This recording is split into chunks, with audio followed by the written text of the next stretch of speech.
എല്ലാവർക്കും നമസ്കാരം. ആൻസർ പേപ്പറിൻ്റെ ഇന്നത്തെ ക്ലാസ്സിലേക്ക് എല്ലാവർക്കും സ്വാഗതം. ഞാൻ സിയ. നമ്മളിവിടെ രണ്ടാമത്തെ ചാപ്റ്റർ 9ാം ക്ലാസ്സിൻ്റെ രണ്ടാമത്തെ ചാപ്റ്ററാണ് ഡിസ്കസ് ചെയ്യുന്നത്. അതിൽ തന്നെ ഒരു പാർട്ട് ഇതിനു മുമ്പ് ഇട്ടിട്ടുണ്ട്.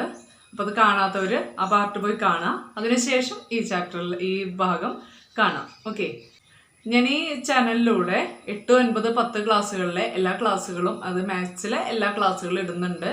അത് മാക്സിമം എല്ലാവരും കാണുക, മറ്റുള്ളവർക്ക് ഷെയർ ചെയ്ത് കൊടുക്കുക. സബ്സ്ക്രൈബ് ചെയ്യാത്തവരുണ്ടെങ്കിൽ ക്ലാസ് സബ്സ്ക്രൈബ് ചെയ്യുക. ബെൽ ബട്ടൺ ക്ലിക്ക് ചെയ്യുകയാണെങ്കിൽ നിങ്ങൾക്ക് ഞാനെടുത്ത ക്ലാസ്സുകൾ അതാത് സമയത്ത് തന്നെ കിട്ടും.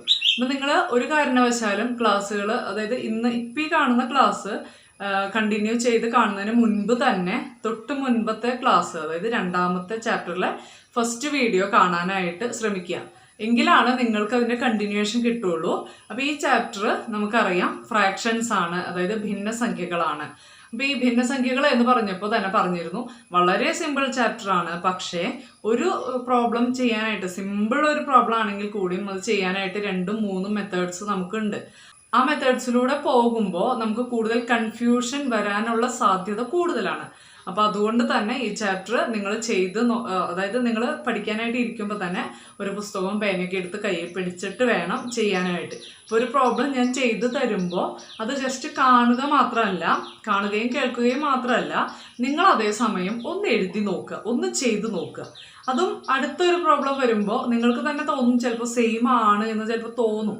അത് ആ പരീക്ഷയിലെ ക്വസ്റ്റ്യൻ പേപ്പർ കാണുമ്പോഴും നമുക്ക് ഏത് മെത്തേഡാണ് ചെയ്യേണ്ടത് എന്ന് അറിഞ്ഞു കഴിഞ്ഞാൽ, മെത്തേഡ് അറിഞ്ഞാൽ നമുക്ക് പിന്നെ സിമ്പിളായിട്ട് ചെയ്യാം. പക്ഷെ മെത്തേഡ് അറിയാനാണ് ഒരു ചെറിയ ബുദ്ധിമുട്ട് കുട്ടികളിൽ ഉണ്ടാവാറുള്ളത്. കഴിഞ്ഞ ക്ലാസ്സിൽ 2 രീതിയിലുള്ള പ്രോബ്ലംസ് ആണ് നമ്മൾ കൂടുതലായിട്ട് ഡിസ്കസ് ചെയ്തത്. ഒന്ന്, ഒരു ഫ്രാക്ഷൻ തന്നാൽ ആ ഫ്രാക്ഷന് ഈക്വൽ ആയിട്ടുള്ള മറ്റ് ഫ്രാക്ഷൻസ് കണ്ടുപിടിക്കുക. ഒരു ഭിന്നസംഖ്യ തന്നു കഴിഞ്ഞാൽ ആ ഭിന്നസംഖ്യക്ക് തുല്യമായിട്ട് മറ്റ് ഭിന്നസംഖ്യകൾ കണ്ടുപിടിക്കുക. അത് ഒരു മെത്തേഡ് നമ്മൾ ചെയ്ത് കഴിഞ്ഞു. ഇപ്പം ഞാനിവിടെ പറഞ്ഞിട്ടുണ്ട്, ഇതിൽ ഫസ്റ്റ് വൺ നമ്മൾ ഇന്നലെ ചെയ്തതാണ്. അതായത് a/b എന്നുള്ള ഒരു ഫ്രാക്ഷൻ നമുക്ക് തന്നാൽ, ഭിന്നസംഖ്യകൾ നമുക്ക് തന്നാൽ അതിന് ഈക്വൽ ആയിട്ടുള്ള മറ്റ് ഫ്രാക്ഷൻസ്, മറ്റ് ഭിന്നസംഖ്യകൾ കണ്ടുപിടിക്കുന്നത് അതെങ്ങനെയായിരുന്നു? ഏതെങ്കിലും ഒരു നമ്പർ, ഏതെങ്കിലും ഒരു നാച്ചുറൽ നമ്പർ എന്ത് ചെയ്യുക? ന്യൂമറേറ്ററിലും ഡിനോമിനേറ്ററിലും മൾട്ടിപ്ലൈ ചെയ്യുക. n എന്നുള്ള ഒരു നമ്പർ എടുത്താൽ ആ n എന്നുള്ളത് ന്യൂമറേറ്ററിലും ഡിനോമിനേറ്ററിലും മൾട്ടിപ്ലൈ ചെയ്ത് നമുക്ക് മറ്റ് ഫ്രാക്ഷൻസ്, ഈക്വൽ ആയിട്ടുള്ള മറ്റ് ഫ്രാക്ഷൻസ് കണ്ടുപിടിക്കാമെന്ന് നമ്മൾ ഇന്നലെ കഴിഞ്ഞ ക്ലാസ്സിൽ പറഞ്ഞിരുന്നു. ഓക്കെ, ഇന്ന് പരിചയപ്പെടുത്താൻ പോകുന്ന മറ്റൊരു മെത്തേഡ് എന്ന് പറയുന്നത് a/b = n/bn. അതായത് നമ്മൾ പറഞ്ഞു, ഇപ്പൊ 1/2 എന്ന് എടുക്കുകയാണെങ്കിൽ 1/2 എന്നുള്ള ഫ്രാക്ഷന് നമ്മൾ പറഞ്ഞു ഒരു ഭിന്നസംഖ്യ നമുക്ക് കണ്ടുപിടിക്കാം. എങ്ങനെയാണ്? 1/2 2 എന്നുള്ള നമ്പർ വേണമെങ്കിൽ മൾട്ടിപ്ലൈ ചെയ്തു 1/2ന്. അപ്പൊ നമുക്ക് എന്ത് പറയാം? 1/2ഉം 1നോടുകൂടി 2 മൾട്ടിപ്ലൈ ചെയ്യുക, 2നോടുകൂടി 2 മൾട്ടിപ്ലൈ ചെയ്യുക. അപ്പൊ എന്ത് കിട്ടി? 2/4. അപ്പൊ 1/2 = 2/4 ആണ്. 1/2 = 2/4. ഇത് നമ്മൾ കണ്ടെത്തി കഴിഞ്ഞാൽ ഇപ്പോ പറയുന്ന മറ്റൊരു രീതി എന്ന് പറയുന്നത് എന്താണ്? നോക്കുക, ആ 2 ഉണ്ടല്ലോ, 1/2 = 2/4. അതിലെ അംശങ്ങൾ തമ്മിൽ കൂട്ടുക, ഛേദങ്ങൾ തമ്മിൽ കൂട്ടുക.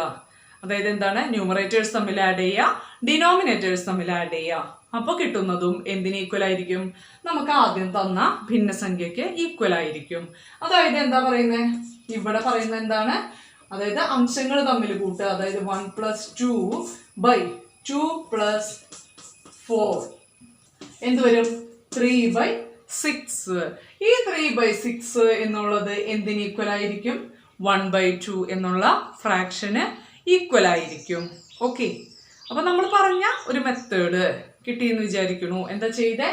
1/2 = നമ്മൾ ഏതെങ്കിലും ഒരെണ്ണം നമ്മൾ കണ്ടുപിടിക്കുക. 1/2ന് ഈക്വൽ ആയിട്ടുള്ള ഏതെങ്കിലും ഒരു ഫ്രാക്ഷൻ നമ്മൾ കണ്ടുപിടിക്കുക. അപ്പൊ 1/2 = 2/4 എന്ന് നമ്മൾ കണ്ടുപിടിച്ചു. അതിനുശേഷം എന്ത് ചെയ്യുക? ആ 2 ഈക്വൽ ഫ്രാക്ഷൻസിന്റെ ന്യൂമറേറ്റേഴ്സ് തമ്മിൽ ആഡ് ചെയ്യുക, ഡിനോമിനേറ്റേഴ്സ് തമ്മിൽ ആഡ് ചെയ്യുക. അപ്പോൾ കിട്ടുന്നതും എന്തിന് ഈക്വൽ ആയിരിക്കും? ഈ 1/2ന് ഈക്വൽ ആയിരിക്കും. കിട്ടിയോ? അപ്പോൾ 1/2 = 3/6. 1/2 = 3/6. ഇനി വേണമെങ്കിൽ ഇതേ മെത്തേഡ് തന്നെ ഏതിലും യൂസ് ചെയ്യാം. ഈ 2 പെയറിലും യൂസ് ചെയ്യാം. അതായത് എന്താണ്? 1/2 = 3/6 ആണ് എന്ന് നമ്മൾ കണ്ടുപിടിച്ചു. അപ്പോൾ നമുക്ക് എന്ത് ചെയ്യാം, ഇതേ മെത്തേഡ് തന്നെ വീണ്ടും യൂസ് ചെയ്യുകയാണെങ്കിൽ ന്യൂമറേറ്റേഴ്സ് അംശങ്ങൾ തമ്മിൽ കൂട്ടുക അല്ലേ. അപ്പോൾ 1 + 3 / 2 + 6 എത്ര വരും? 4/8 എന്ന് വരും. നമുക്കറിയാലോ 4/8 എന്നുള്ളത് എന്തിന് ഈക്വലാണ്? 1/2 ഈക്വലാണ്. അപ്പൊ വീണ്ടും 1/2 ഈക്വലാണ് എത്ര? 4/8. ഇനി ഒരെണ്ണം കൂടി കണ്ടുപിടിക്കാൻ പറഞ്ഞാൽ എന്ത് ചെയ്യണം? അംശങ്ങൾ തമ്മിൽ കൂട്ടുക. അപ്പൊ എന്തോന്നു? 1/4 ഛേദങ്ങൾ തമ്മിൽ കൂട്ടുക. അപ്പൊ 2 + 8 അപ്പൊ എന്തോന്നു? 5/10 കിട്ടിയല്ലോ. 5/10. അപ്പൊ ഇതെല്ലാം ഈ രീതിയിൽ ചെയ്താലും നമുക്ക് എന്ത് കിട്ടും? ഏതെങ്കിലും ഒരു ഫ്രാക്ഷന് ഈക്വൽ ആയിട്ടുള്ള മറ്റ് ഫ്രാക്ഷൻസ് കിട്ടും. അതായത് എന്താ? ഒരു ഭിന്നസംഖ്യക്ക് തുല്യമായ മറ്റ് ഭിന്നസംഖ്യകൾ കണ്ടുപിടിക്കാനായിട്ട് 2 മെത്തേഡ്സ് ആണ് നമ്മളിപ്പോൾ പറഞ്ഞത്. ഏതൊക്കെയാണ്? ഒന്നാമത്തെ മെത്തേഡ് അനുസരിച്ച് ആ നമ്പറിന്റെ, അതാണ് ഇവിടെ ചെയ്തത് കണ്ടോ. ഫസ്റ്റ് മെത്തേഡ് അനുസരിച്ചുള്ള പ്രോബ്ലം ആണ് ഇവിടെ ചെയ്തത്. അതായത് എന്താണ്? 1/2 ഈക്വൽ ആയിട്ട് ഒരു ഫ്രാക്ഷൻ കണ്ടുപിടിച്ചു. എങ്ങനെയാണ്? ഒരു നമ്പർ, ഏതെങ്കിലും ഒരു നമ്പർ ന്യൂമറേറ്ററിലും ഡിനോമിനേറ്ററിലും മൾട്ടിപ്ലൈ ചെയ്തു. കിട്ടി അല്ലേ? ഇനി എന്ത് ചെയ്യാം? ഇനി സെക്കൻഡ് മെത്തേഡ് അനുസരിച്ച് ചെയ്യുമ്പോൾ ഈ 2 എണ്ണം ഈക്വൽ ആയിട്ടുള്ള 2 എണ്ണം എഴുതുക, അംശങ്ങൾ തമ്മിൽ കൂട്ടുക, ഛേദങ്ങൾ തമ്മിൽ കൂട്ടുക. അപ്പോൾ നമുക്ക് കിട്ടുന്ന ഈ ഫ്രാക്ഷൻ എന്ന് പറയുന്നത് എന്തിന് ഈക്വൽ ആയിരിക്കും? 1/2 ഈക്വൽ ആയിരിക്കും. ഇനി എന്ത് ചെയ്തു? ആ 2 എണ്ണം എടുത്തു, വീണ്ടും പുതിയത് കണ്ടുപിടിക്കണമല്ലോ. അപ്പൊ എന്ത് ചെയ്യണം? ആ 1/2 ഈ 3/6 കൂടി ഒരുമിച്ചെടുത്തു, അംശങ്ങൾ കൂട്ടി, ഛേദങ്ങൾ കൂട്ടി, ന്യൂമറേറ്റേഴ്സ് കൂട്ടി, ഡിനോമിനേറ്റേഴ്സ് കൂട്ടി. അപ്പോൾ നമുക്ക് എന്ത് കിട്ടി? ഒരു പുതിയ ഫ്രാക്ഷൻ കിട്ടി. ഓക്കെ, ഇനി എന്ത് ചെയ്യാം? ഈ ഫ്രാക്ഷൻ ഉപയോഗിച്ചിട്ട് നമുക്ക് 1/2 ആ പുതിയ ഫ്രാക്ഷൻ ഉപയോഗിച്ചിട്ട് മറ്റൊരു പുതിയ ഫ്രാക്ഷൻ കണ്ടുപിടിക്കാം. ഓക്കെ, ഈ രീതി മനസ്സിലായി എന്ന് വിചാരിക്കുകയാണ്. ഇനി നമ്മൾ കഴിഞ്ഞ ദിവസം പറഞ്ഞത് എന്തായിരുന്നു? ഇനി നമ്മൾ കണ്ടുപിടിച്ചത് എന്തായിരുന്നു? ഒരു പെയർ ഓഫ് ഫ്രാക്ഷൻ തന്നാൽ അതിന് ബദലായിട്ട് മറ്റൊരു പെയർ ഓഫ് ഫ്രാക്ഷൻ കണ്ടുപിടിക്കാം. അതിനുള്ള 2 രീതി ഞാൻ കഴിഞ്ഞ ദിവസം പറഞ്ഞിരുന്നു. ഏതൊക്കെയായിരുന്നു? a/b = p/q ആണെങ്കിൽ നമുക്ക് എന്ത് ചെയ്യാം? ഈ 2 എണ്ണം ന്യൂമറേറ്ററും ഡിനോമിനേറ്ററും കൂടി ആഡ് ചെയ്ത് ന്യൂമറേറ്ററിൽ എഴുതുക, ന്യൂമറേറ്ററും ഡിനോമിനേറ്ററും തമ്മിലുള്ള ഡിഫറൻസ് ഡിനോമിനേറ്ററിൽ എഴുതുക. ഓക്കെ, അതുപോലെ ഇവിടെ പിയും ക്യൂവും കൂടി, അതായത് ന്യൂമറേറ്ററും ഡിനോമിനേറ്ററും തമ്മിൽ ആഡ് ചെയ്തിട്ട് ന്യൂമറേറ്ററിൽ എഴുതുക, ന്യൂമറേറ്ററും ഡിനോമിനേറ്ററും കൂടി ഡിഫറൻസ് കണ്ടിട്ട് ഡിനോമിനേറ്ററിൽ എഴുതുക. അംശവും ഛേദവും കിട്ടി. ആ 2 ഇപ്പൊ നമ്മൾ ഈ എഴുതിയ പെയർ ഓഫ് ഫ്രാക്ഷനും ഈ പെയർ ഓഫ് ഫ്രാക്ഷനും ഈക്വൽ ആയിരിക്കും.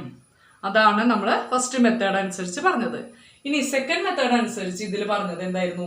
a/b = p/q ആണെങ്കിൽ, അതായത് എന്താണ്? ഒരു പെയർ ഓഫ് ഫ്രാക്ഷൻ നമുക്ക് തന്നിട്ടുണ്ടെങ്കിൽ നമുക്ക് എന്ത് ചെയ്യാം? അതില് ഈ 2 എണ്ണം തമ്മിൽ ക്രോസ് ചെയ്യുക അല്ലെ. അതായത് എന്താണ്? ബിയുടെ പ്ലേസിൽ എന്ത് വന്നു?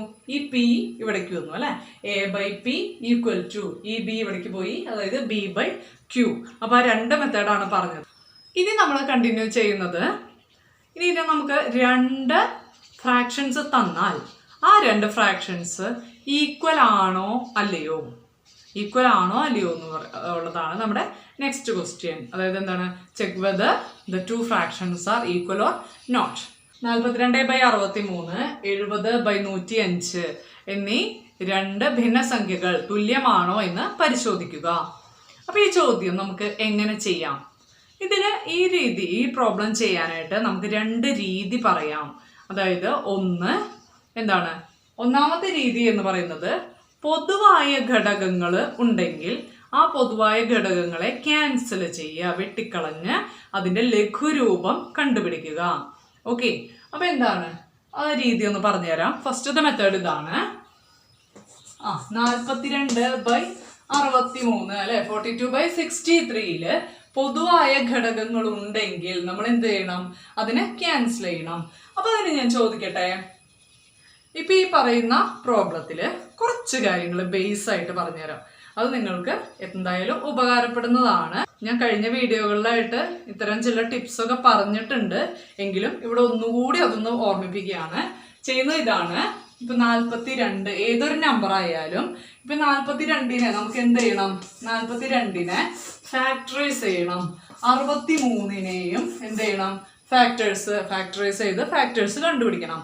അപ്പൊ നമ്മൾ നോക്കുമ്പോൾ തന്നെ നമുക്ക് അറിയണം എന്ത്, ഇത് 2 കൊണ്ട് ഡിവൈഡ് ചെയ്യാൻ പറ്റുന്ന നമ്പർ ആണോ, അല്ലെങ്കിൽ 2 അതിൽ ഫാക്ടർ ആണോ, 3 എന്ന് പറയുന്ന നമ്പർ അതിൽ ഫാക്ടർ ആണോ, 4 എന്നുള്ള നമ്പർ ഫാക്ടർ ആണോ, 5 എന്നുള്ളത് ഫാക്ടർ ആണോ. അങ്ങനെ നോക്കുമ്പോൾ തന്നെ നമുക്ക് അറിയണമെങ്കിൽ നമുക്ക് എന്തറിയണം, ഒരു ചെറിയൊരു കാര്യം നമ്മുടെ മനസ്സിലുണ്ടായാൽ മതി. എന്താണ്? 1ന്റെ പ്ലേസിൽ, ഇവിടെ 1ന്റെ പ്ലേസിൽ ഏതാണ്? 2 അല്ലെ. 1ന്റെ പ്ലേസിൽ വരുന്ന നമ്പറുകൾ ഈവൺ നമ്പേഴ്സ് ആണെങ്കിൽ, അതായത് ഏതൊക്കെയാണ്? 2, 4, 6, 8. അടുത്ത ഈവൺ നമ്പർ ഏതാണ്? 10 അല്ലെ. അപ്പൊ അതില് 10ല് 1ന്റെ പ്ലേസിൽ ഏതാ വരിക? 0 ആണല്ലോ. അപ്പൊ 2, 4, 6, 8, 0. ഇതിലേതെങ്കിലും നമ്പർ ആണ് നമുക്ക് തന്നിരിക്കുന്ന നമ്പറിലെ 1ന്റെ പ്ലേസിൽ വരുന്നത് എന്നുണ്ടെങ്കിൽ ആ നമ്പറിനെ നമുക്ക് എത്ര കൊണ്ട് ഡിവൈഡ് ചെയ്യാം? 2 കൊണ്ട് ഡിവൈഡ് ചെയ്യാം. പൂർണ്ണമായിട്ടും നിശേഷം ഹരിച്ചു പോകുന്നതാണ്. ഓക്കെ, കിട്ടിയോ? അങ്ങനെയാണെങ്കിൽ ഈ 63 എന്നുള്ള നമ്പർ 2 കൊണ്ട് നിശേഷം ഹരിക്കാനായിട്ട് സാധിക്കുമോ? ഇല്ല. കാരണം എന്താണ്? 1ന്റെ പ്ലേസിൽ 3 ആണ് കിടക്കുന്ന നമ്പർ. ഓക്കെ, അത് കിട്ടിയെന്ന് വിചാരിക്കണം. ഓക്കെ, അപ്പൊ എന്ത് ചെയ്യാം? 2 കൊണ്ട് ഡിവൈഡ് ചെയ്യാൻ പറ്റുമോ? ഇത് പറ്റുമോ അല്ലെ. 2 ആണ് ഇവിടെ കിടക്കുന്നത്. അപ്പൊ 42 എന്നുള്ള നമ്പർ തീർച്ചയായിട്ടും 2 കൊണ്ട് പൂർണ്ണമായിട്ട് ഹരിക്കാനായിട്ട് പറ്റുന്നതാണ്. അപ്പൊ നമുക്കൊരു 2 എന്നുള്ളത് എന്തായിട്ട് പറയാം? ഘടകമാണ് എന്ന് പറയാം, ഫാക്ടർ ആണ് എന്ന് പറയാം. അപ്പൊ എന്ത് ചെയ്യാം? 42ല് 2 എത്ര തവണ? 4ല് 2 എത്ര തവണയാണ്? 2 തവണ. ഇനി റിമൈൻഡർ ഇല്ല. 2ല് 2 ഒരു തവണ. 21 എന്ന് കിട്ടി അല്ലെ. ഇനി 2 പോവോ? 21ല് 2 വീണ്ടും ഫാക്ടർ ആണോ? 2 ഫാക്ടർ ആണോ?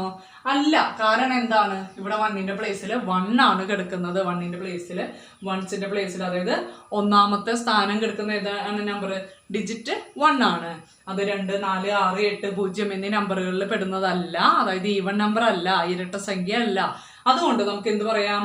21 എന്നുള്ള നമ്പറിനെ 2 ഒരു ഘടകമല്ല, അല്ലെങ്കിൽ പൂർണ്ണമായിട്ട് ഹരിക്കാനായിട്ട് സാധിക്കില്ല. ഇനി അപ്പൊ നമുക്ക് അടുത്ത നമ്പർ ഏതാണെന്ന് നോക്കണം. 3 കൊണ്ട് സാധിക്കുമോ എന്ന് നോക്കണം അല്ലെ. 3 കൊണ്ട് സാധിക്കുമോ എന്ന് എങ്ങനെയാ അറിയാ? 3 കൊണ്ട് ഒരു നമ്പറിനെ നിശേഷം ഹരിക്കാൻ സാധിക്കുമോ എന്നുള്ളത് അറിയാനായിട്ട് ആ നമ്പറിലെ ഡിജിറ്റ്സ് കൂട്ടുക. 2ഉം 1ഉം കണ്ടല്ലോ. ആ നമ്പറിന്റെ ഡിജിറ്റ്സ് തമ്മിൽ ആഡ് ചെയ്യുക. 2 + 1 എത്രയാണ്?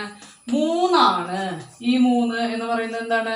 3 കൊണ്ട് പറ്റുന്നതാണ് അല്ലെ. അപ്പൊ 3 എന്നുള്ളത് 3 കൊണ്ട് നിശേഷം ഹരിക്കാം. അപ്പൊ എന്ത് പറയാം? 21 എന്നുള്ള നമ്പർ 3 കൊണ്ട് നിശേഷം ഹരിക്കാം. അല്ലെങ്കിൽ 3 എന്നുള്ളത് 21ന്റെ ഒരു ഫാക്ടർ ആണ്. അപ്പൊ എന്താ കിട്ടിയത്? 3 എന്നുള്ളത് 21 കൊണ്ട് ഹരിക്കാനായിട്ട് പറ്റും, അല്ലെങ്കിൽ നിശേഷം ഹരിച്ച് ഫാക്ടർ ആണ് എന്ന് നമുക്ക് പറയാം. നിശേഷം ഹരിക്കാം അല്ലെ. അപ്പൊ എത്രയാണ്? 3 × 7 3 21 കിട്ടിയല്ലോ. ഇനി അങ്ങനെയാണെങ്കിൽ 63 എന്നുള്ള നമ്പർ എന്താണ്? നമുക്ക് 2 കൊണ്ട് ഹരിക്കാനായിട്ട് സാധിക്കില്ല എന്ന് നമ്മൾ പറഞ്ഞു അല്ലെ. 3 കൊണ്ട് ഹരിക്കാനായിട്ട് സാധിക്കുമോ? 3 കൊണ്ട് ഹരിക്കാനായിട്ട് സാധിക്കുമോ? എങ്ങനെ കിട്ടുക? 6 + 3 എത്രയാണ്? 9 ആണ് അല്ലെ. അപ്പൊ എത്ര വലിയ നമ്പർ ആയാലും 2 കൊണ്ട് നിശേഷം ഹരിക്കാൻ പറ്റുമോ എന്നറിയാനായിട്ട് എന്ത് നോക്കിയാൽ മതി? ആ നമ്പറിന്റെ 1ന്റെ പ്ലേസിലുള്ള നമ്പർ 0, 2, 4, 6, 8, 0 ഇതിലേതെങ്കിലും നമ്പർ ആയാൽ മതി. അതായത് ഇരട്ട സംഖ്യ ആയാൽ മതി. 3 എന്നുള്ളത് ഫാക്ടർ ആണോ എന്നറിയാനായിട്ട് എന്ത് ചെയ്താൽ മതി? ആ 3 എന്നുള്ളത് ഫാക്ടർ ആണോ എന്നറിയാനായിട്ട് ആ നമ്പറിന്റെ എല്ലാ ഡിജിറ്റ്സും ആഡ് ചെയ്യുക. ആഡ് ചെയ്ത് നമുക്ക് കിട്ടുന്ന ആ തുക എന്ന് പറയുന്നത് ഇപ്പൊ ഇവിടെ 3 എന്ന് കിട്ടി, ഇവിടെ 9 എന്ന് കിട്ടി. ഈ കിട്ടുന്ന തുക 3 കൊണ്ട് ഡിവൈഡ് ചെയ്യാൻ പറ്റുകയാണെങ്കിൽ നമുക്ക് എന്ത് ചെയ്യാം? ഈ വലിയ നമ്പറും, അപ്പൊ 63 എന്ന വലിയ നമ്പറും നമുക്ക് എന്ത് ചെയ്യാം? 3 കൊണ്ട് നിശേഷം ഹരിക്കാം.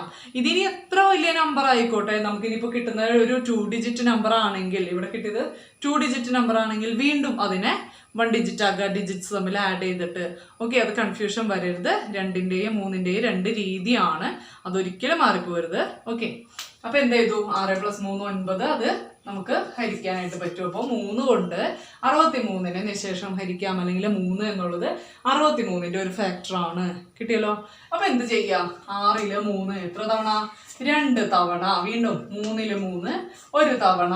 അപ്പൊ നമുക്ക് ഇവിടെ കിട്ടിയതുപോലെ തന്നെ വന്നു. എന്താണ്? 3 കൊണ്ട് ചെയ്തു. 3 7 21 കിട്ടിയോ? അപ്പൊ നമുക്ക് എന്ത് ചെയ്യാം? ഇനി ഈ 42 എന്നുള്ള നമ്പറിനെ നമുക്ക് എന്തായിട്ട് മാറ്റി? 2 × 3 × 7 / ഇനി 63-നെ നമുക്ക് എന്താ പറയാ 3 × 3 × 7. 3 × 3 × 7. ഇനി നോക്കിയാല് നമുക്ക് നോക്കാം എന്താണ് പൊതുവായി ഇവിടെ 2 ഇവിടെ 3 3 3 7 7. അപ്പൊ നോക്കി ഇവിടെ ഒരു 3 വരുന്നുണ്ട്, ഇവിടെ 2 3 വരുന്നുണ്ട്. അപ്പൊ ഇതിൽ ഏതെങ്കിലും ഒരു 3 ഇതിൽ നിന്നും ഡിനോമിനേറ്ററിൽ നിന്നും നമുക്ക് ക്യാൻസൽ ചെയ്യാം. അപ്പൊ ഞാൻ ഈ 3 ക്യാൻസൽ ചെയ്തു. കിട്ടിയോ? അപ്പൊ 3 ഒരെണ്ണം കോമൺ ആയിട്ട് വന്നതുകൊണ്ട് ന്യൂമറേറ്ററിലും ഡിനോമിനേറ്ററിലും കോമൺ ആയിട്ട് വന്നതുകൊണ്ട് നമ്മൾ എന്ത് ചെയ്തു? അത് ക്യാൻസൽ ചെയ്തു. ഇനി എന്താണ് ക്യാൻസൽ ചെയ്തത്? 7. ന്യൂമറേറ്ററിലും ഡിനോമിനേറ്ററിലും 7 എന്ന നമ്പർ വരുന്നത് കൊണ്ട് നമ്മൾ എന്ത് ചെയ്തു? ആ 7 എന്നുള്ള നമ്പറും ക്യാൻസൽ ചെയ്തു. ഇനി 2 3 മാത്രമാണ് ബാലൻസ് വരുന്നത്. അപ്പൊ എന്ത് പറയാം? 2/3. കിട്ടിയോ? അപ്പൊ നമ്മൾ എന്ത് ചെയ്തു? 42/63 നമ്മൾ എന്ത് ചെയ്തു? നമ്മൾ ക്യാൻസൽ ചെയ്ത് എഴുതിയപ്പോ 2/3 എന്ന് കിട്ടി. ഇനി അടുത്ത നമ്പർ എത്ര വരുന്നേ? 70/105 അല്ലെ? ഇപ്പോ ഞാൻ പറഞ്ഞ ആ ഒരു ടിപ്പ് ഇതെല്ലാം ഇവിടെ ആവശ്യമുണ്ടോ എന്ന് ചിന്തിക്കുന്ന ചില കൂട്ടുകാരെങ്കിലും ഉണ്ടാവും. അതെന്താണ്? ഞങ്ങൾക്കിപ്പോ 2 3 ഒക്കെ ഒന്ന് ചെയ്തു നോക്കിയാൽ പോരെ, എന്തിനാ ഇത്ര ബുദ്ധിമുട്ട്? എന്തിനാണ് നമ്മൾ ഇത്രയും ചിന്തിച്ച് കഷ്ടപ്പെട്ട് ഇതൊക്കെ ഓർമ്മയിൽ വെക്കുന്നതെന്നുള്ള ചിന്ത ഉണ്ടെങ്കിൽ എന്ത് ശ്രദ്ധിക്കുക? നമ്മുടെ സമയം ഒരു സെക്കൻഡ് പോലും മാത്സിനെ സംബന്ധിച്ച് വിലപ്പെട്ടതാണ്. അപ്പോൾ ഒരു നമ്പർ നമ്മളിപ്പോൾ 70 എന്ന് കണ്ടു, അതിനെ 2 കൊണ്ട് ഡിവൈഡ് ചെയ്ത് നോക്കി അത് ശരിയാണോ തെറ്റാണോ എന്ന് ഫൈനലൈസ് ചെയ്ത് ഒരു പക്ഷെ 1 മിനിറ്റ് 2 മിനിറ്റ് ആ പ്രോബ്ലത്തിന് വേണ്ടി മാറ്റി വെച്ചതിന് ശേഷമായിരിക്കും നമുക്ക് എന്ത് തിരിച്ചറിവുണ്ടാവുക? അത് തെറ്റായിരുന്നു. അല്ലെങ്കിൽ ഇപ്പോൾ നോക്കുക 105നെ നമ്മൾ 2 കൊണ്ട് ഡിവൈഡ് ചെയ്തു നോക്കി അവസാനമാണ് നമുക്ക് മനസ്സിലായത് എന്ത്? 2 കൊണ്ട് ആ 105നെ ഡിവൈഡ് ചെയ്യാൻ പറ്റില്ല എന്നുള്ളത് അല്ലേ? അപ്പോൾ അത്രയും സമയം നമ്മൾ ഒഴിവാക്കാനാണ് നമുക്ക് ചെറിയ ചെറിയ ടിപ്സിന്റെ ആവശ്യം. അപ്പൊ ഇവിടെ പറഞ്ഞത് എന്താണ്? 70 എന്നുള്ള നമ്പറിനെ നമുക്ക് എന്ത് ചെയ്യാം? ഫാക്ടറൈസ് ചെയ്യാം. അപ്പൊ നോക്കി കഴിഞ്ഞാൽ ഇവിടെ 1ന്റെ പ്ലേസിൽ 0 ആണ്. അതുകൊണ്ട് നമുക്ക് എന്താ പറയാം? 2 കൊണ്ട് നമുക്ക് ഡിവൈഡ് ചെയ്യാം. പൂർണ്ണമായിട്ട് ഹരിച്ചു പോകുന്നതാണ്. അപ്പൊ എന്ത് ചെയ്യാം? ഇനി നിങ്ങൾ ഇവിടെ മാറ്റി 70/2 ഇങ്ങനെ ഹരിക്കാനായിട്ട് പോകരുത്. കാരണം എന്താണ്? ഇതും നമ്മുടെ ടൈം കൺസ്യൂമിങ് ആണ്. അപ്പൊ നമ്മൾ ഒരിക്കലും ഈ രീതിയിൽ ഫോളോ ചെയ്യാതിരിക്കുക. കാരണം 9ാം ക്ലാസ് കുട്ടികളാണ്. നിങ്ങൾക്ക് 1 സെക്കൻഡ് സമയം പോലും മാത്സ് പരീക്ഷയ്ക്ക് ലാസ്റ്റ് നമുക്ക് കിട്ടില്ല. അത്രയും സമയം നമുക്ക് ടൈറ്റ് ആയിരിക്കും. അപ്പോൾ നമ്മൾ എന്ത് ചെയ്യണം? ഉള്ള സമയത്തിനെ നന്നായി യൂട്ടിലൈസ് ചെയ്യുക, നന്നായി അതിലെന്ത് ചെയ്യുക? ടൈം റെഡ്യൂസ് ചെയ്ത് പോവുക. ഓക്കെ, അപ്പം എന്ത് ചെയ്യാം?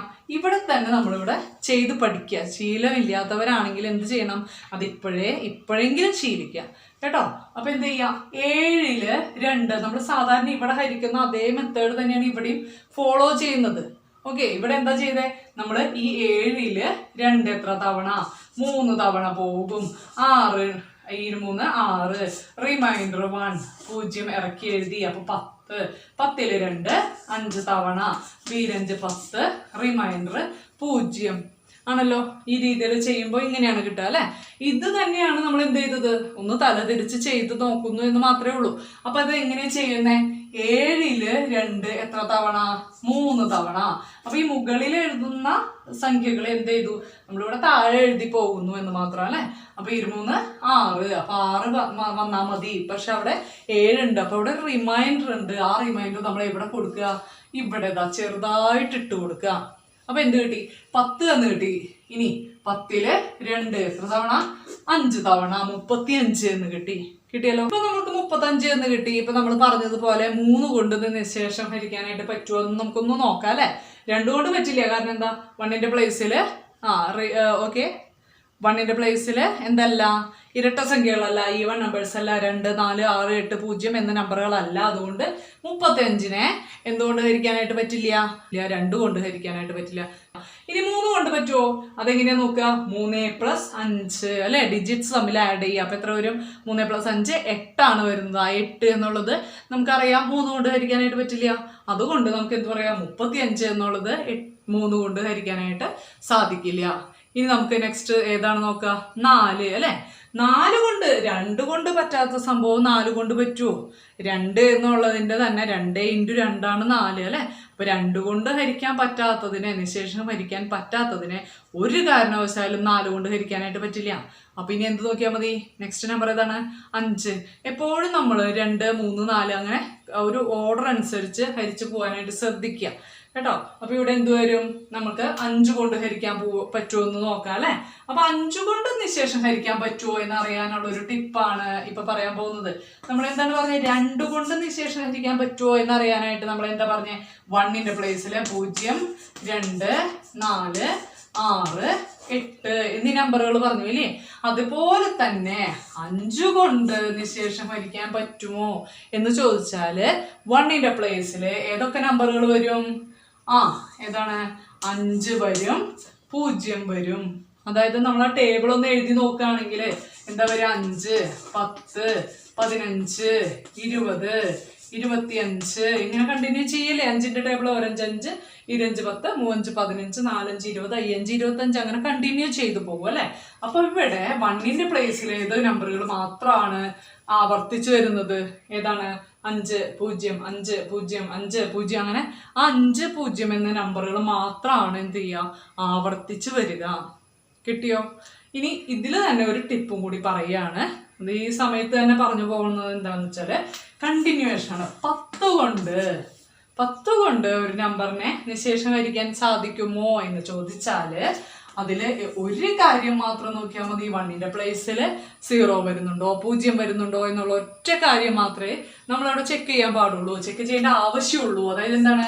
10 ഒരു 10 10, 20 20, 3 10 30, 4 10 40, 5 10 50 ആണല്ലോ. അങ്ങനെ കണ്ടിന്യൂ ചെയ്യുമ്പോ ഇവിടെ നോക്കുക, 1ന്റെ പ്ലേസിൽ എത്ര വരുന്നേ? 0. അപ്പൊ 1ന്റെ പ്ലേസിൽ 0 വരികയാണെങ്കിൽ 10 കൊണ്ട് നിശേഷം ഹരിക്കാം. 5 കൊണ്ട് നിശേഷം ഹരിക്കാനായിട്ട് അല്ലെങ്കിൽ 5 എന്നുള്ളത് അതിന്റെ ഫാക്ടർ ആണോ എന്ന് നോക്കണമെങ്കിൽ 0 അല്ലെങ്കിൽ 5 വരണം. 2 ഫാക്ടർ ആണോ എന്നറിയാനായിട്ടോ 0, 2, 4, 6, 8 അല്ലെങ്കിൽ ഈവൺ നമ്പേഴ്സ് ആവണം. കിട്ടിയല്ലോ. ഇത്രയും കാര്യങ്ങൾ നിങ്ങൾ തീർച്ചയായിട്ടും ഞാൻ തുടക്കത്തിൽ തന്നെ, അതായത് ഫസ്റ്റ് ചാപ്റ്റർ ഇട്ടപ്പോൾ തന്നെ പറഞ്ഞിരുന്നു, നമ്മുടെ കയ്യിൽ ഒരു ചെറിയ കൈപ്പുസ്തകം ആവശ്യമാണ്. ഇതുപോലെ നമുക്ക് മാത്സുമായി ബന്ധപ്പെട്ട് എന്ത് ടിപ്സ് കിട്ടിയാലും അല്ലെങ്കിൽ വരുന്ന നമ്മുടെ ചാപ്റ്ററിൽ വരുന്ന ഇക്വേഷൻസ്, ഓക്കെ, ഇപ്പം നമ്മൾ തുടക്കത്തിലെ തന്നെ 2-3 ഇക്വേഷൻസും അല്ലെങ്കിൽ ഏതൊക്കെ മെത്തേഡ്സിലൂടെയാണ് നമ്മൾ ആ പ്രോബ്ലം പോകുന്നത് എന്നൊക്കെ പറഞ്ഞിരുന്നു. അപ്പോൾ അത്തരം മെത്തേഡ്സ് ഒക്കെ കിട്ടുമ്പോൾ നിങ്ങൾ എന്ത് ചെയ്യാം?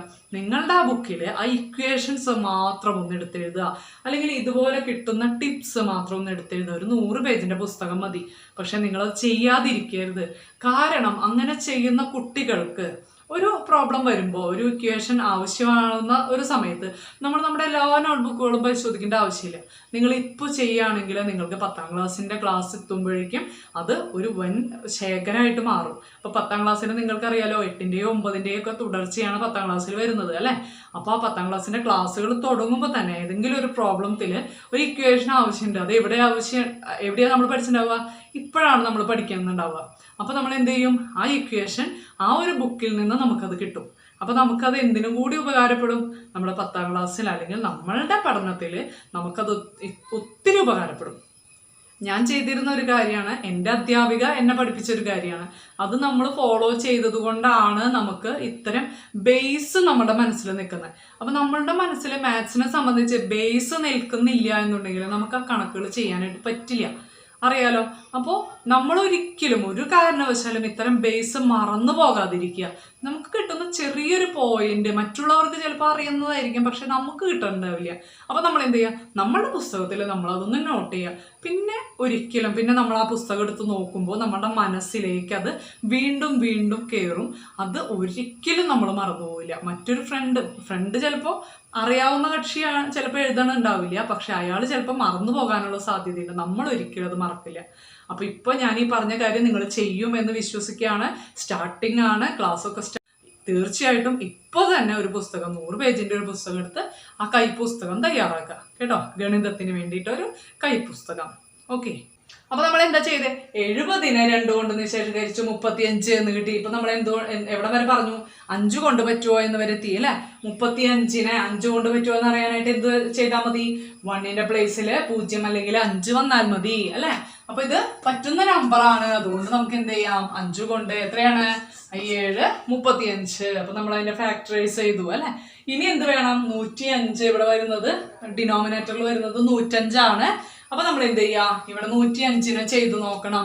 2 കൊണ്ട് പറ്റുമോ?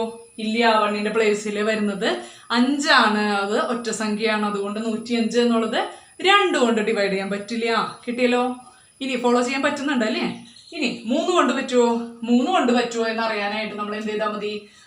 1ഉം 5ഉം 5 1 6 വരുന്നുണ്ട് അല്ലേ? അപ്പൊ നമ്മൾ എന്ത് ചെയ്യുക? 3 കൊണ്ട് നമുക്കിവിടെ നിശേഷം ഹരിച്ചു പോകുന്ന നമ്പറാണ് 105.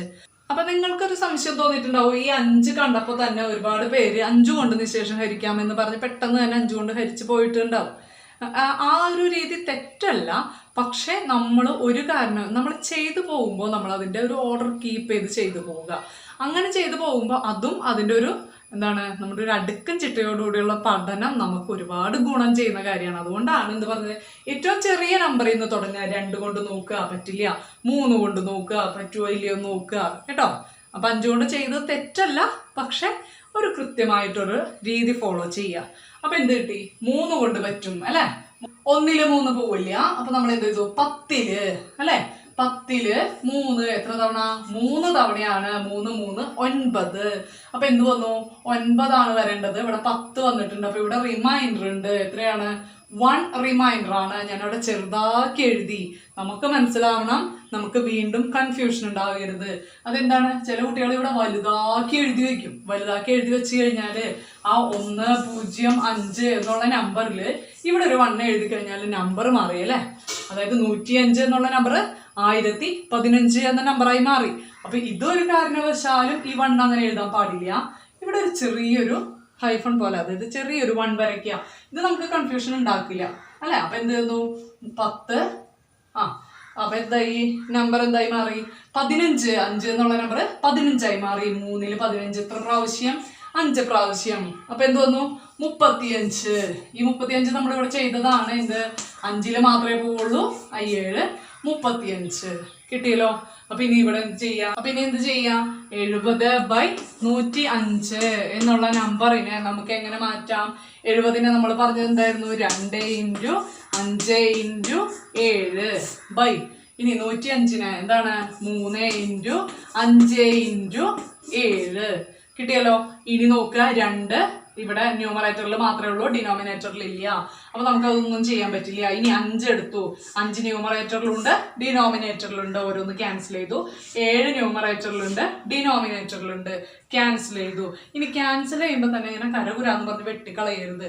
എന്ത് ചെയ്താൽ മതി? ജസ്റ്റ് ഒരൊറ്റ ലൈൻ. നമുക്ക് കൃത്യമായിട്ട് പിന്നീട് നോക്കുമ്പോൾ നമുക്ക് തന്നെ മനസ്സിലാവണം ഞാനത് ക്യാൻസൽ ചെയ്ത് കളഞ്ഞതാണ് എന്നുള്ളത് കേട്ടോ. അപ്പൊ എന്ത് വന്നു? ഇനി ഇവിടെ ന്യൂമറേറ്ററിൽ നമ്പർ ആകെ 2 മാത്രമേ ഉള്ളൂ. ഡിനോമിനേറ്ററിൽ വരുന്ന നമ്പർ 3 ആണ്. അപ്പൊ കോമൺ ആയിട്ട് ഇനി ഒന്നും വരുന്നില്ല. നമുക്ക് എന്ത് വന്നു? 2/3 എന്നുള്ള നമ്പർ മാത്രമേ വന്നുള്ളൂ. അപ്പൊ നമുക്ക് എന്ത് പറയാം? 42/63നെ നമ്മൾ ഏത് മെത്തേഡ് അനുസരിച്ചാ? ഫസ്റ്റ് മെത്തേഡ് കേട്ടോ. അതിലെന്താ ചെയ്ത? ഫാക്ടേഴ്സ് നമ്മൾ എഴുതി. അപ്പൊ നോക്കുക, എന്താണ് ഫസ്റ്റത്തെ മെത്തേഡ് അനുസരിച്ച് 42/63നെ നമ്മൾ ഏത് രീതിയാണ് ഉപയോഗിച്ചത്? ഫാക്ടറൈസേഷൻ മെത്തേഡാണ് യൂസ് ചെയ്തത്. അപ്പൊ 42/63നെ നമ്മൾ എന്ത് ചെയ്തു? 42നെ ഫാക്ടേഴ്സ് ആക്കി, 63നെ ഫാക്ടേഴ്സ് ആക്കി എഴുതി. കോമൺ ആയിട്ട് വരുന്ന ഫാക്ടേഴ്സ് നമ്മൾ ഡിവൈഡ് ചെയ്തു. ബാലൻസ് ആയിട്ട് എന്ത് വന്നു? 2/3 ആണ് വന്നത്. 70/105 അതിലെന്ത് വന്നു? അതിനെയും ഇതുപോലെ തന്നെ ഫാക്ടർ ആക്കി. ഫാക്ടേഴ്സിൽ കോമൺ വരുന്ന ഫാക്ടേഴ്സ് ന്യൂമറേറ്ററിലും ഡിനോമിനേറ്ററിലും ക്യാൻസൽ ചെയ്തു. ബാലൻസ് വന്നു അല്ലെ? അപ്പൊ നമുക്ക് എന്ത് വന്നു? 2/3 ആണ്. 2 അതായത് 42/63നെ ചെറുതാക്കിയപ്പോ, അതായത് അതിന്റെ ലഘുരൂപം എന്ന് പറയുന്നത് എന്താണ് കിട്ടിയത്? 2/3 ആണ്. അതുപോലെ 70/105ന്റെയും ലഘുരൂപം എന്ന് പറയുന്നത് 2/3 ആണ്. അപ്പൊ നമുക്കറിയാലോ എന്താണ് ഈ 2/3 സെയിം തന്നെയാണ്. അതുകൊണ്ട് നമുക്ക് എന്ത് പറയാം? 42/63 എന്നുള്ളതും 70/105 എന്നുള്ളതും എങ്ങനെയുള്ളതാണ്? ഈക്വൽ ഫ്രാക്ഷൻസ് ആണ്, തുല്യ ഭിന്നസംഖ്യകളാണ്. ഓക്കെ. ഇനി ഇതിന്റെ തന്നെ ഇതിപ്പോ നമ്മൾ പറഞ്ഞു ഫസ്റ്റ് മെത്തേഡ് അനുസരിച്ചാണ്. ഇത് തന്നെ നമുക്ക് സെക്കൻഡ് മെത്തേഡ് എന്താണെന്ന് നോക്കാം. എന്താണ്? 42/63 എന്നുള്ളതും 70/105 എന്നുള്ളതും ഈക്വൽ ആണോ എന്നെങ്ങനെയാണ് ചെക്ക് ചെയ്യുക? ഇവിടെ വരുന്ന ഒറ്റ മെത്തേഡ്, ഒറ്റ കാര്യം മാത്രമേ നമ്മൾ ചെയ്യുന്നുള്ളൂ. എന്താണ്? ഈ രണ്ടാമത്തെ ഫ്രാക്ഷന്റെ ഡിനോമിനേറ്ററിനെ എന്ത് ചെയ്തു? ന്യൂമറേറ്റർ കൊണ്ടും ഇവിടെ ഫസ്റ്റ് വരുന്ന ഡിനോമിനേറ്ററിനെ ന്യൂമറേറ്റർ കൊണ്ടും മൾട്ടിപ്ലൈ ചെയ്തു. ഓക്കെ. അപ്പൊ രണ്ടാമത്തെ മെത്തേഡ് അനുസരിച്ച് നമ്മൾ ഫോളോ ചെയ്യുന്ന മെത്തേഡ് എന്ന് പറയുന്നത് ക്രോസ് മൾട്ടിപ്ലിക്കേഷൻ എന്ന് പറയും. Cross multiplication.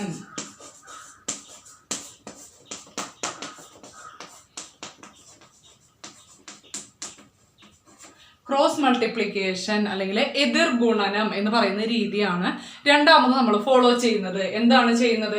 ക്രോസ് മൾട്ടിപ്ലിക്കേഷന്റെ ചെയ്യുന്ന രീതി എന്ന് പറയുന്നത് ഇവിടെ ഇതിന്റെ ഡിനോമിനേറ്ററിനെ ഫസ്റ്റത്തതിന്റെ ന്യൂമറേറ്റർ കൊണ്ട് മൾട്ടിപ്ലൈ ചെയ്യുക. ഇവിടെ ഫസ്റ്റത്തതിന്റെ ഡിനോമിനേറ്ററിനെ ഒന്നാമത്തതിന്റെ ന്യൂമറേറ്റർ കൊണ്ട് മൾട്ടിപ്ലൈ ചെയ്യുക. ഇനി രണ്ട് ഡിനോമിനേറ്റേഴ്സും പരസ്പരം മൾട്ടിപ്ലൈ ചെയ്യുക. ഈ മെത്തേഡാണ് ഇത് ക്രോസ് മൾട്ടിപ്ലിക്കേഷൻ. ഓക്കെ, അപ്പൊ ക്രോസ് മൾട്ടിപ്ലിക്കേഷൻ അനുസരിച്ച് നമ്മൾ എന്ത് ചെയ്യുന്നുണ്ട്? ഈ 105നെ എവിടെയൊക്കെ ഗുണിക്കുന്നുണ്ട്? ന്യൂമറേറ്ററിലും ഡിനോമിനേറ്ററിലും മൾട്ടിപ്ലൈ ചെയ്യുന്നുണ്ട്. അപ്പൊ നമുക്ക് എന്ത് വന്നു? 42/63 എന്നുള്ളതിനെ എന്ത് ചെയ്തു? 105 എന്നുള്ളതിനെ ഈ രണ്ട് നമ്പർ കൊണ്ട് ഗുണിക്കുന്നുണ്ട് അല്ലെ.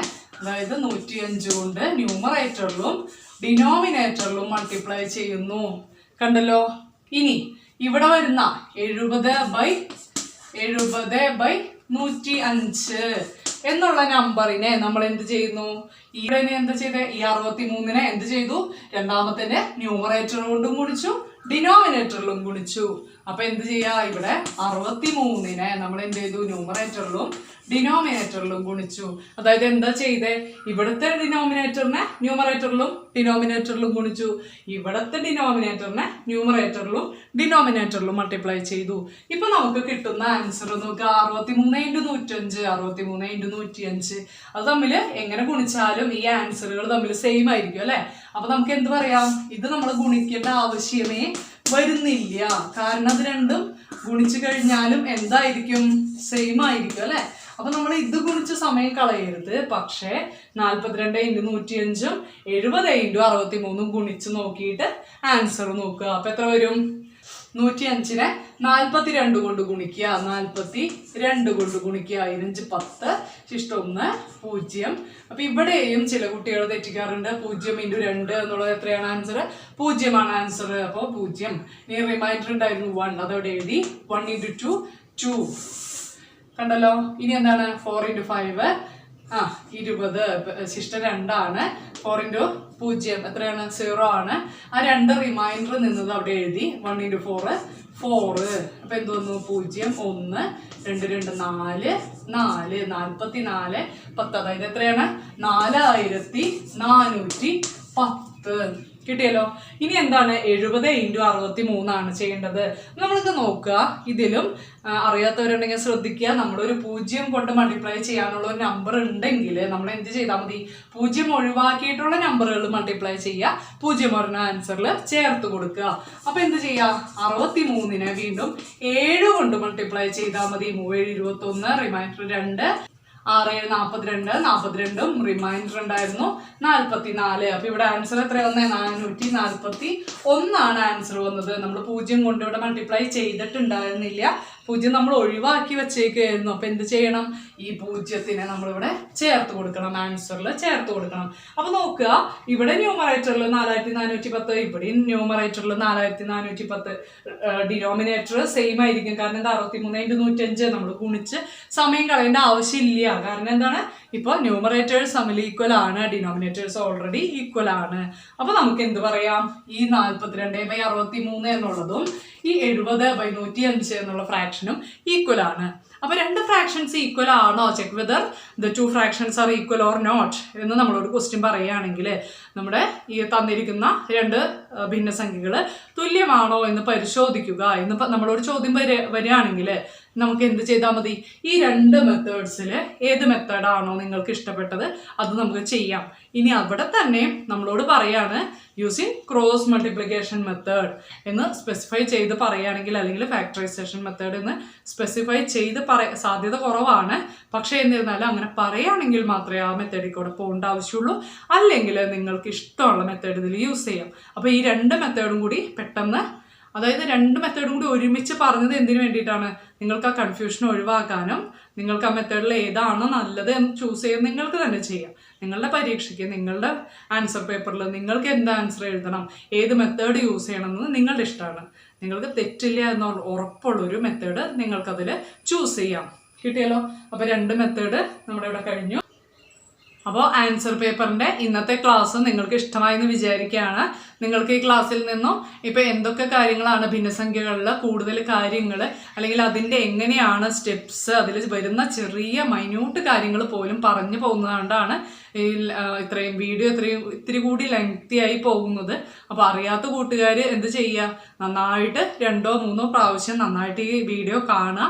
ഞാൻ പറഞ്ഞതുപോലെ ഒരു കൈപ്പുസ്തകം തീർച്ചയായിട്ടും, അത് അറിയാത്തവരായാലും അറിയുന്നവരായാലും ആരായാലും പഠിക്കുന്ന എല്ലാ കുട്ടികളുടെ കയ്യിലും ഉണ്ടാകേണ്ട ഒരു വസ്തുതയാണ് ആ ഒരു ബുക്ക്. അത് നിങ്ങളുടെ അനിയന്മാരോ അനുജത്തിമാരോ ഒക്കെ ഉണ്ടെങ്കിൽ അവരെ കൂടി ഈ ഒരു കാര്യം ശീലിപ്പിക്കുക. ഒരു കൈപ്പുസ്തകം, മാത്സിന് വേണ്ടിയിട്ട് ഒരു കൈപ്പുസ്തകം സൂക്ഷിക്കാനായിട്ട് പറയുക. അപ്പോൾ എന്ത് ഇക്വേഷൻ വന്നാലും അതിലെഴുതാം, നമുക്ക് എഴുതി വയ്ക്കാം, നമുക്കത് ഭാവിയിൽ ഉപകാരപ്രദമാകും അല്ലേ. അപ്പോൾ ഇനി എന്ത് ചെയ്യുക, നിങ്ങളുടെ നമ്മുടെ ക്ലാസ്സുകൾ ഫോളോ ചെയ്യുക. നമ്മളിപ്പോൾ ഇതിനു മുമ്പ് സെക്കൻഡ് ചാപ്റ്ററിൻ്റെ തന്നെ ഫസ്റ്റ് വീഡിയോ ഇട്ടിട്ടുണ്ട്. അതുപോലെ തന്നെ ഫസ്റ്റ് ചാപ്റ്റർ 8, 9, 10 എല്ലാ ഫസ്റ്റ് ചാപ്റ്ററുകൾ ഇട്ടിട്ടുണ്ട്, മാത്സിൻ്റെ ഇട്ടിട്ടുണ്ട്. അപ്പോൾ നിങ്ങൾ എന്ത് ചെയ്യുക, അത് ക്ലാസ് കാണാത്തവർ തീർച്ചയായിട്ടും ആ ക്ലാസ് ഒന്ന് പോയി കാണുക. അതിനുശേഷം ഈ സെക്കൻഡ് ചാപ്റ്റർ കാണാം. വളരെ സിമ്പിളായിട്ടുള്ള ചാപ്റ്ററാണ്, സിമ്പിളായിട്ട് മാർക്ക് വാങ്ങാവുന്ന ഒരു ചാപ്റ്റർ കൂടിയാണ്. കൺഫ്യൂഷൻ ഒഴിവാക്കി പഠിക്കുക. നിങ്ങളുടെ ചാനലിലൂടെ ഞാനിടുന്ന ക്ലാസ്സുകൾ ഇഷ്ടമായി എന്നുണ്ടെങ്കിൽ എന്ത് ചെയ്യുക, സബ്സ്ക്രൈബ് ചെയ്യുക. സബ്സ്ക്രൈബ് ചെയ്യാത്തവർ സബ്സ്ക്രൈബ് ചെയ്യുക. ബെൽ ബട്ടൺ പ്രസ് ചെയ്യുകയാണെങ്കിൽ ഞാനിടുന്ന ഓരോ ക്ലാസ്സുകളും അതാത് സമയത്ത് തന്നെ നിങ്ങൾക്ക് കിട്ടും. പിന്നെയോ നിങ്ങളുടെ ഫ്രണ്ട്സിനും അതുപോലെ തന്നെ ഫാമിലി ഗ്രൂപ്പുകളൊക്കെ ഉണ്ടാവും അല്ലേ. ഫ്രണ്ട്സിൻ്റെ ഒരു ഗ്രൂപ്പ് ഉണ്ടായിരിക്കും, ഫാമിലി ഗ്രൂപ്പ്സ് ഉണ്ടായിരിക്കും. അങ്ങനെ ഏതെങ്കിലും ഗ്രൂപ്പുകളൊക്കെ ഉള്ളപ്പോൾ അതിലേക്കും നമ്മുടെ ഈ ക്ലാസ്സുകളൊന്ന് ഷെയർ ചെയ്ത് കൊടുക്കുക. നിങ്ങൾക്ക് മാത്രമല്ല, നിങ്ങൾ മറ്റുള്ളവർക്ക് കൂടി, നിങ്ങളുടെ ഫ്രണ്ട്സിനോ ഫാമിലി മെമ്പേഴ്സിനോ ആർക്കെങ്കിലും ഇതൊരു ഉപകാരപ്രദമാകട്ടെ കേട്ടോ. പിന്നെ നിങ്ങൾക്ക് ക്ലാസ് ഇഷ്ടമായിരുന്നുണ്ടെങ്കിൽ ലൈക്ക് ചെയ്യാനും മറക്കരുത്. എന്തെങ്കിലും സംശയങ്ങളോ കാര്യങ്ങളോ ഉണ്ടെങ്കിൽ കമൻറ്റ് ബോക്സിൽ കമൻറ്റ് ചെയ്യുക. ഒപ്പം നിങ്ങളുടെ സ്കൂളിൻ്റെ പേര് കൂടി നിങ്ങളൊന്ന് കമൻറ്റ് ചെയ്തിട്ടേക്കാം. അപ്പം നമുക്കറിയാം ഏതൊക്കെ സ്കൂളിൽ ഏതൊക്കെ കുട്ടികളാണ് കാണുന്നത്, അല്ലെങ്കിൽ നിങ്ങളുടെ ഫ്രണ്ട്സ് എല്ലാവരും അത് വന്ന് കാണുമ്പോൾ അവർക്ക് തന്നെ എൻ്റെ ഒരു ഫ്രണ്ട് അത് കാണുന്നുണ്ടല്ലോ എന്നൊക്കെ പറഞ്ഞൊരു ആകാംക്ഷ ഉണ്ടാവും അല്ലേ. അപ്പോൾ അതൊന്ന് ഫോളോ ചെയ്യുക. ഓക്കെ, അടുത്ത ക്ലാസ്സിൽ കാണാം. Okay, thank you.